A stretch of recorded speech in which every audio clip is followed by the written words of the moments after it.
مش عاجباه صورة بطاقته ونفسه ان هو يغيرها. انتوا عارفين ان انا بقالي 20 سنة نفسي اغير صورة بطاقتي؟ ده اللي انا ادركته لما انا رحت فعلا غيرت صورة بطاقتي. في حاجات كتير زي صورة البطاقة كده بيبقى نفسنا ان احنا نغيرها، وبيفضل نفسنا دي بتطول معانا قوي. بلاقي نفسي في الحاجة لسنين لحد ما السنين تجري تجري تجري، واجي احسب اقول ياه ده انا بقالي 20 سنة نفسي اغير صورة البطاقة. ياه، لحظة تأمل كده. عايزاك بقى تفكر بصدق مع نفسك وتفكري بصدق مع نفسك وتقولي أنا إيه الحاجة اللي أنا بقالي سنين مأجلة التغيير بتاعها؟ هل أنا هيعدي عليا 10 سنين، 5 سنين، 15 سنة أقول يا أنا من كام سنة كان نفسي أغير الحاجة دي وأنا لسه لحد دلوقتي بقول أنا نفسي ومغيرتهاش فعلا؟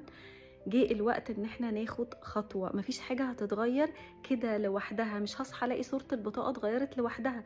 لازم اروح وامشي واروح احجز ميعاد واغير صورة البطاقة. بالتالي اي حاجة عايزة اغيرها لازم اخد خطوات ناحية الحاجة اللي انا عايزة اغيرها، لان انا لو ما خدتش خطوات مش هتتغير لوحدها، وممكن يعدي عليا 20 سنة وانا بقول انا نفسي اغير الحاجة دي.